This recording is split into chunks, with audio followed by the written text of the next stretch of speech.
చట్టం విషయంలో మరింత కఠినంగా కూడా చట్టాలు తేవడానికి కేంద్ర ప్రభుత్వం ఏ మాత్రం వెనుకాడదని సందర్భంగా మనవిస్తున్నాం. కాంగ్రెస్ అడగాల, ప్రధానమంత్రి రాజీనామా కాదు, చట్టాన్ని మరింత కఠినంగా తీసుకొద్దాము, చట్టాన్ని మరింత కఠినంగా అమలు చేద్దాము, లొసుగులు లేకుండా చూద్దాము.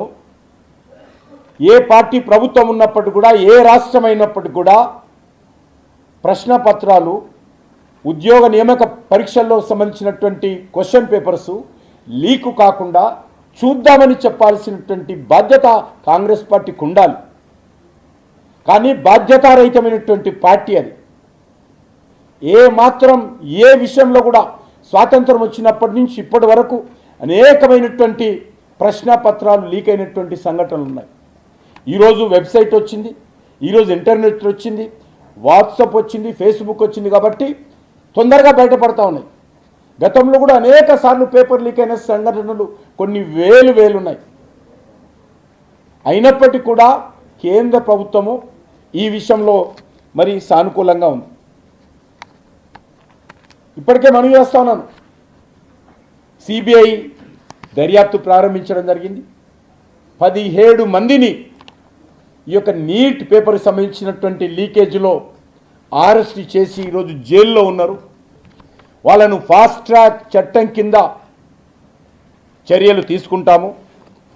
అదేవిధంగా భవిష్యత్తులో కేంద్ర ప్రభుత్వం నరేంద్ర మోడీ గారి నేతృత్వంలో ఏ క్వశ్చన్ పేపర్ కూడా లీక్ కాకుండా జీరో టాలరెన్స్ పాలసీ తీసుకొస్తుంది.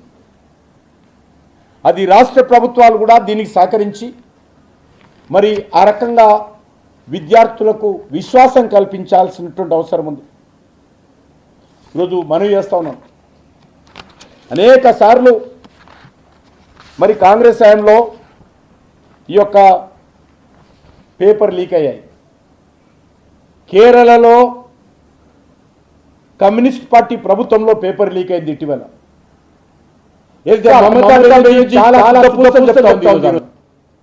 ఆమె ముఖ్యమంత్రిగా ఉన్నప్పుడు వెస్ట్ బెంగాల్లో అనేక క్వశ్చన్ పేపర్ సంబంధించినటువంటి పేపర్స్ లీక్ అయ్యాయి. మరి ఈరోజు ఏ విషయంలో కూడా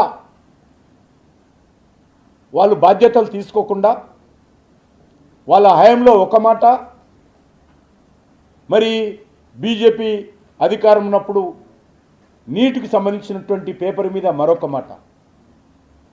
వీళ్ళు ధర్నాలు చేస్తారని మాకు తెలియదు. పేపర్ లీక్ అయినప్పుడు యుద్ధ ప్రాతిపదిక మీద కేంద్ర ప్రభుత్వము ఏ రోజు కూడా, ఏ ప్రభుత్వం కూడా మరి అంత సమర్థవంతంగా మరి మిలిటరీ సహాయం తీసుకొని మరి వాళ్ళని కూడా ఉపయోగించి క్వశ్చన్ పేపర్ రాసినటువంటి వాళ్ళందరినీ కూడా మళ్ళీ బయటికి ఏ రకమైనటువంటి సెల్ ఫోన్ కానీ ప్రచార సాధనాలు అందుబాటులో లేకుండా వాళ్ళందరినీ పరీక్ష రాసేంత వరకు కూడా మరి కంట్రోల్లో పెట్టి ఏ రకంగా పేపర్ నిర్వహించిందో మనకు తెలుసు. యూపీ హయాంలో 10 సంవత్సరాల పాలనలో దేశవ్యాప్తంగా వందలాది పేపర్ లీకులు జరిగాయి. ఈరోజు చాలా పెద్ద ఎత్తున మరి మహానుభావుడు, దేశంలో అత్యంత తెలివివంతుడు, మేధావి అయినటువంటి Rahul Gandhi power point presentation ఇస్తున్నారు. ఆయనకు మించినటువంటి మేధావి దేశంలో ఈ ప్రపంచంలో ఎవరుండరు. దురదృష్టం, అది కాంగ్రెస్ పార్టీకి దొరికిండు. అదృష్టవంతుడు. అదృష్టవశాత అంత పెద్ద మేధావి కాంగ్రెస్ పార్టీకి దొరికాడు. ఈరోజు మనం చేస్తూ ఉన్నాను, ఈరోజు విద్యాశాఖ మంత్రిగా తెలంగాణ ముఖ్యమంత్రి రేవంత్ రెడ్డి ఉన్నాడు. మరి తెలంగాణలో మరి క్వశ్చన్ పేపర్ లీక్ అయింది కదా, మరి ఆయన ఎందుకు ఆ రోజు రాజీనామా చేయలేదు? పోనీ ఈరోజు నరేంద్ర మోడీ గారిని, భారతీయ జనతా పార్టీ మంత్రులను రాజీనామా చేయాలని అడిగే ముందు రేవంత్ రెడ్డి రాజీనామా చేస్తాడా చెప్పాల్సినటువంటి అవసరం ఉంది. 2025లో ఎస్ఎస్సి పేపర్ లీక్ మార్చి 21వ తేదీన బోర్డు పరీక్షలు ప్రారంభమైతే ఫస్ట్ డేనే 2025 ఎస్ఎస్సి బోర్డు పరీక్షలు నిర్వహిస్తే ఫస్ట్ డేనే నల్గొండ జిల్లాలో నకరికల్ బాలికల రెసిడెన్షియల్ పాఠశాల సెంటర్ నుంచి ప్రశ్నపత్రం లీక్ అయింది. దానికి 4 అధికారులు సస్పెండ్ అయ్యారు. ఆ రోజు జైలుకి వెళ్ళలే, ఖాళీ సస్పెండ్ అయ్యారు. విద్యార్థులకు సంబంధించినటువంటి మరిన్ని అప్డేట్స్ కోసం ఛానల్ ను సబ్స్క్రైబ్ చేయండి. నోటిఫికేషన్స్ కోసం బెల్ ఐకాన్ పై క్లిక్ చేయండి.